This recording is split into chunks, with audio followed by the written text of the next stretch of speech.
Chapter 41. "Let's go, Bradley," his mother said on Saturday morning as she entered his room. "We're off to a real barber shop." She said it as if a barber shop was the most wonderful place in the world. In the past, she had always cut Bradley's hair herself, but this time he had asked to go to a real barber shop. That was earlier in the week, when they were out buying the birthday present for Colleen. "You make my head look like a chili bowl," he had complained. Now he sadly looked up at his mother and said, "I don't want to get my hair cut." "You want to look nice for Colleen's birthday party tomorrow, don't you?" she asked. "You don't want to go looking like a punk rocker." "I'm not going to her birthday party," he snapped. "I hate her."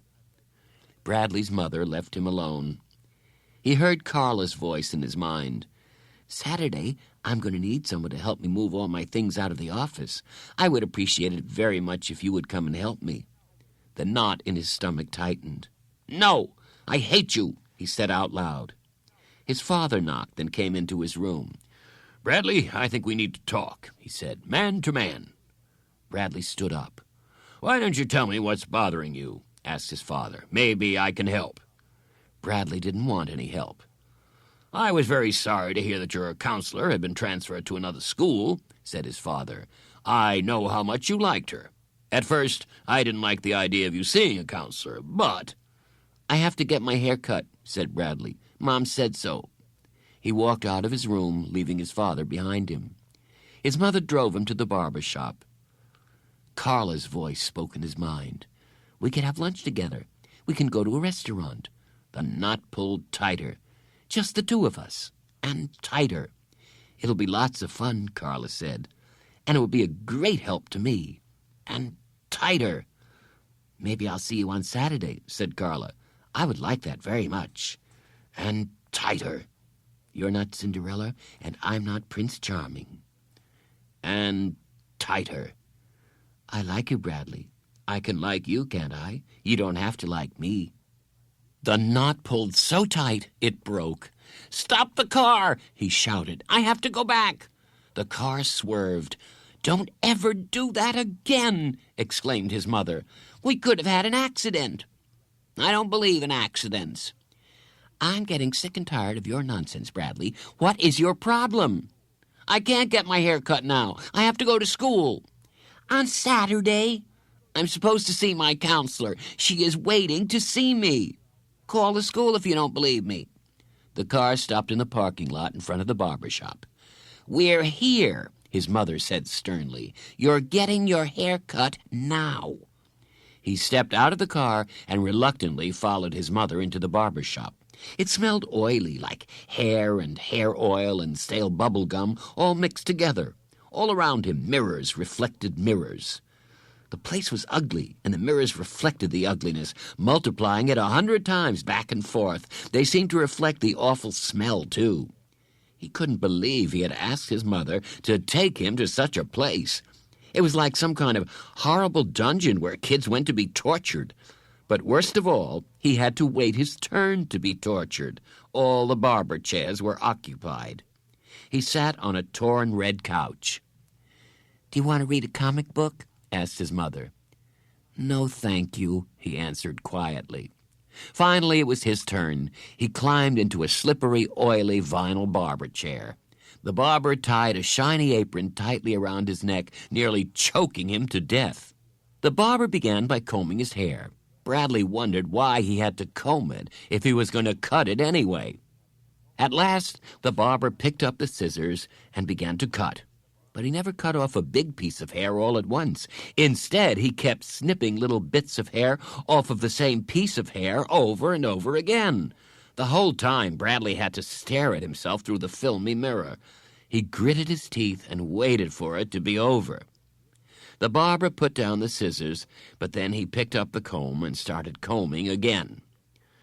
"I knew he shouldn't have combed it before," Bradley thought. "Now he just has to do it again." The barber sprayed some kind of smelly junk on Bradley's head, combed his hair one last time, then unhooked the apron around Bradley's neck. Bradley quickly hopped off the chair before the barber could change his mind. But the barber wasn't through. He made Bradley stand still while he ran a small vacuum cleaner across his neck. When he finished, he offered Bradley a piece of bubble gum. "I hate gum," said Bradley. He never used to hate gum, but after smelling it in the barber shop, he never wanted another piece again. "You'll be the most handsome boy at Colleen's party," his mother said as they walked outside.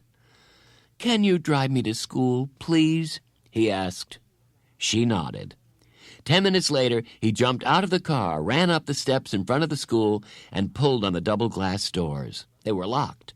He pressed his face against the glass and looked inside. Mrs. Kemp, the janitor, was waxing the floors. He pounded on the door until she looked up. Mrs. Kemp scowled at him as she opened the door. "What do you want, Chalkers?" "I have to see Miss Davis," he said. "Miss Davis is gone."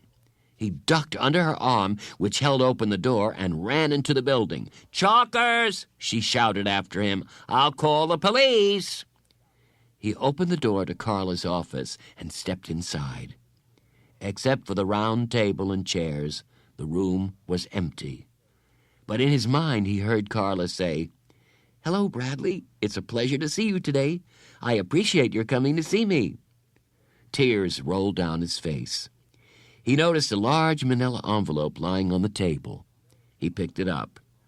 Bradley Chalkers was written across it in big letters.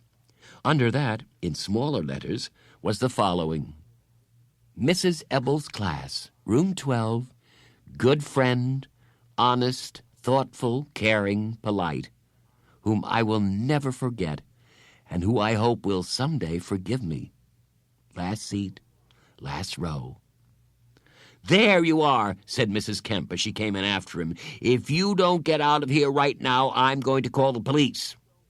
"Look," he exclaimed, holding up the envelope. "She left this for me. See?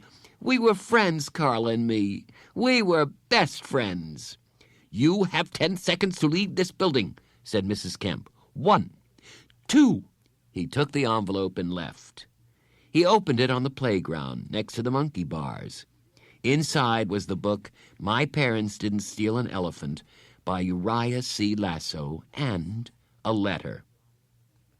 "Dear Bradley, this book was a present from me to you. It was a gift from the heart. That kind of gift, for better or worse, can never be returned. I'm sorry for hurting you.